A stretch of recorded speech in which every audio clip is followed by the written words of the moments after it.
گھر والوں میں سے کسی کا رخصت ہو جانا باعث تکلیف تو ہوتا ہے، اس میں کوئی شبہ نہیں ہے، لیکن اگر ہم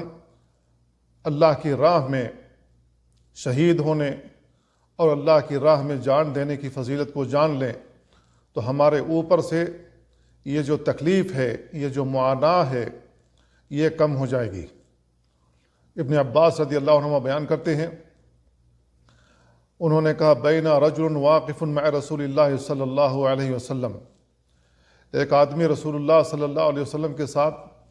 اپنی سواری پر تھا، اذ وقع عن راحلته فاقعسته،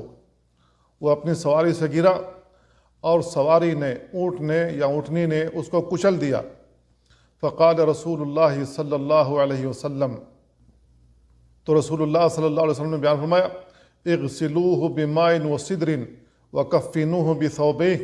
ولا تخمروا رأسہ ولا تحنطوہ فإنہ یبعث یوم القیامۃ ملبیا۔ جب اس کا انتقال ہو گیا تو نبی کریم صلی اللہ علیہ وسلم نے بیان فرمایا کہ اس کو پانی سے اور بیری کے پانی سے غسل دو اور اس کو اسی کپڑے میں کفن دو، اس کے سر کو نہ ڈھانکو، اس کو خوشبو نہ لگاؤ، یہ قیامت کے دن تلبیہ پکارتے ہوئے آئے گا۔ کتنی بڑی خوش نصیبی کی بات ہے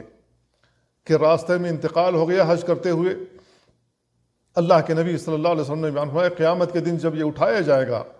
تو یہ تلبیہ پکارتے ہوئے اٹھے گا۔ تلبیہ کیا ہے؟ لبیک اللہم لبیک لبیک لا شریک لک لبیک ان الحمد والنعمت لک والملک لا شریک لک۔ کتنے عظیم کلمات ہیں تلبیہ کے، جس میں اللہ رب العالمین کی توحید بیان کی گئی ہے۔